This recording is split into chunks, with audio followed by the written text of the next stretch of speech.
I don't want to be pro se any longer. So I felt that it was a kind of retaliation by the court because you did not understand or attempt to understand any of my letters that I wrote previously, which was for the intervention of the judge and or the court to avoid any of this with me sitting in front of you presently. I promised you, I've read everything in the court file. I've read every single letter, and I've listened to every single audio. That decision was not made lightly, and it took a lot of time to make that determination and that decision.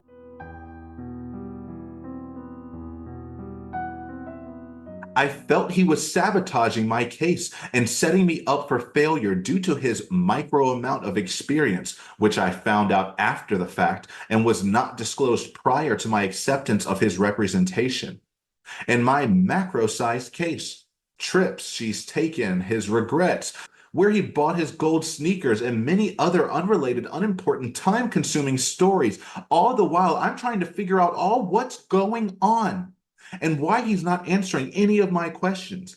Nothing was ever completed or accomplished or communicated, building 1,000 fires waiting and needing to be put out before making another to be left ablaze. I was always ignored and in the dark. So much, I prepared an 8-page packet for Judge Wayne C. Wooten to provide during both court dates, defending myself against my attorney's untrue, unresearched withdrawals.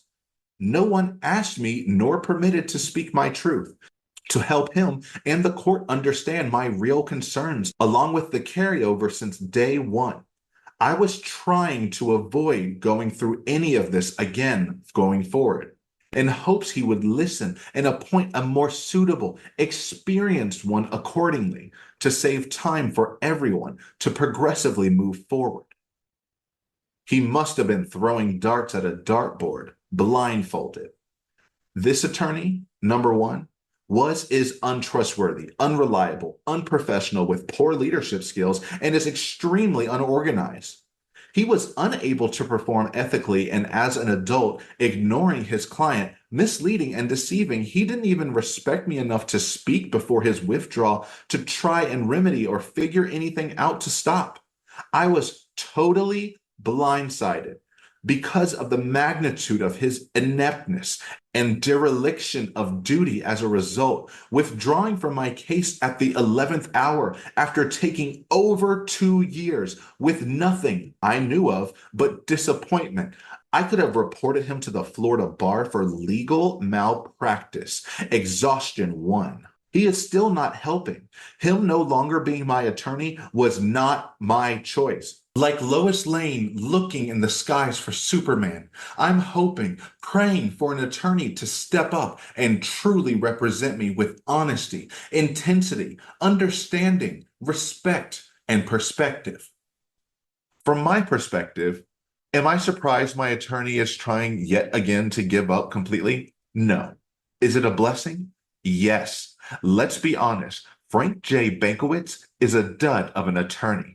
He is unprofessional, hides, lies, and is disrespectful. I had a feeling when other attorneys spoke about him, winced, sighed, rolled eyes, saying they have some of his clients. And after finding his 3 public reprimands, I announced to the court, and which he said pissed him off, being the reason for his first attempted withdrawal. This was going to be an adventure, but nonetheless, hoped for the best. Unfortunately, I seem to have gotten the worst. Thankfully, there are many other professional and scrupulous, valiant attorneys still available, and hopefully after all my previous letters and 6 withdrawals to date, not by my choice, Judge Wooten, you will remove the blindfold this time when throwing your darts of justice at the "remember everyone has constitutional rights and should be treated fairly" dartboard, and you wear glasses. So let's go for the bullseye. Please, thank you in advance for hopefully caring this time. Also, have any of my witness lists. Give any insight, understanding, clarification, truths about my case, especially to my attorney. Be listened to by anyone, especially my attorney. Be respected for who I am truly, especially by my attorney. Be treated fairly, lawfully, and be protected by the justice system. Properly, rightfully, completely defend myself. see all and know the same as the world can and does, including my attorney. Be correctly understood that I am not the problem. For reasons I am on malappointed by the court attorney number 8. Why won't my attorney give me an honest answer? Show me everything she says she has and finish reviewing for my case, but withholds from me after I ask repeatedly for and about. Give me an answer other than, I'm putting this to rest. That's not necessary. And I'm not having this conversation with you. Grant me access to anything I ask for in and about my case. Like the detectives in my case, stop putting words in my mouth. Tell me what's going on in my case. It's been well over 100 days she has been my attorney, and I still don't know. Ongoing 5 years. Answer any of my questions. Ever ask me any questions? How can she supposedly know everything she needs to know from what she's been told, heard, read, seen? Reassure she's on my side, for me, not against. To sum it up, in the words of my attorney, after I told her to Google me, she stated, there's a lot. To sum it up in the words of myself, the defendant stated to my attorney after she stated that to me, when can I see? How much longer do I have to wait? Or how many attorneys must be withdrawn for me to be included in my case and be included more than the world presently is? Also, I want to make it known I walked out on my attorney in our last meeting due to her unwarranted, uninformative, unprofessional, snotty attitude and her untruthful answers to my questions and beyond. The vicious cycle we enter every time we meet is a waste of time.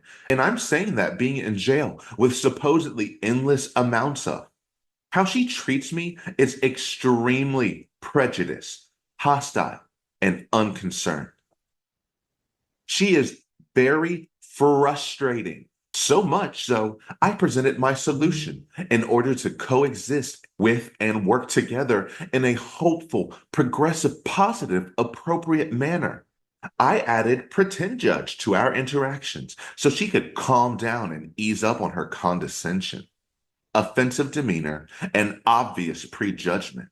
She seems, like everyone else, not to remember. I am innocent until adjudged otherwise. She treats me as if I am not. After my introduction and explanation for with pretend judge in the room or on the phone, I am trying to help her understand how she is making herself extremely unwelcoming. When in front of a real judge and in the courtroom, it's how she should treat me, her client, at all times.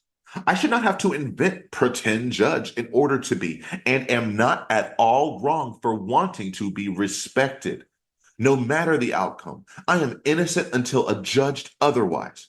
My attorneys, everyone's, should be fair, unbiased, trustworthy, honest, supportive, informative, protective, automatically and effortlessly. I should feel secure, highly confident, proud in her representing my life. I do not, and have said to her many times regarding her monumental disbelief in me and my case, which I believe contributes greatly to her inimical attitude towards me.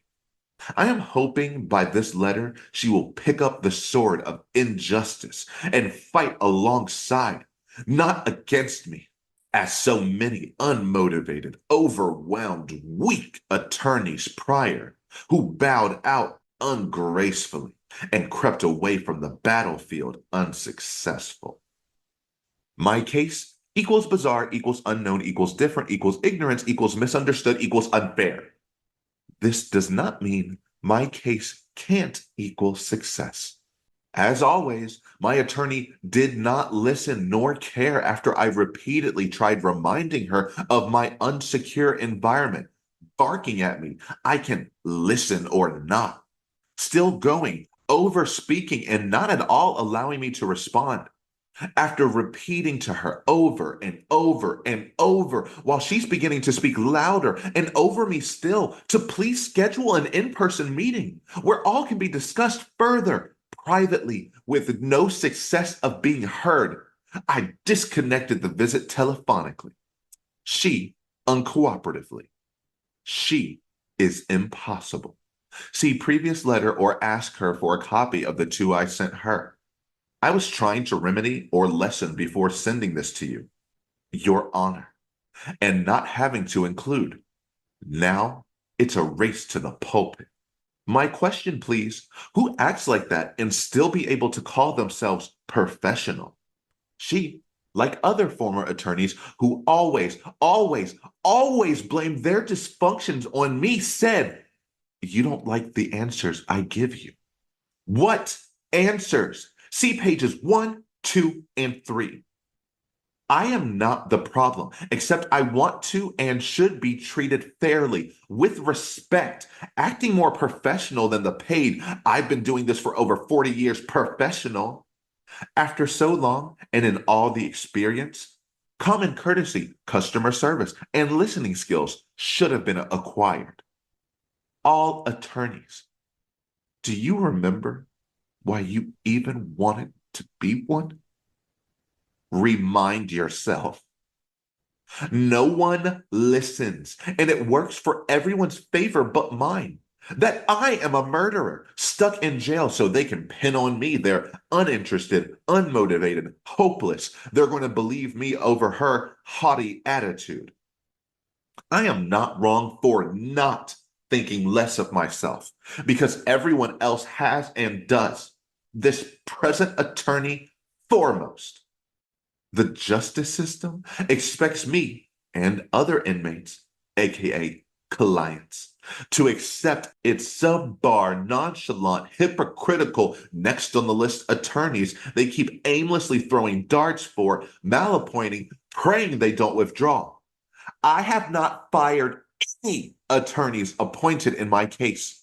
For me expecting the highest equal standards possible, for wanting the absolute best outcome in my preposterous, mismanaged case, and representing myself is not an option, as both judges have now threatened me with, from being outspoken and intelligent in all my observations of the ongoing abuse I am and have experienced. I have no new experiences from it, always being the same blame boon. I refuse to be moved in wanting respect, no matter who everyone thinks I am. Clarity, inclusion, honesty, and professionalism. You did not listen to me in any way, shape, or form in order for me to explain myself better so you have an exact understanding of the particulars of each letter for each attorney. I'm not going to revisit my prior decision.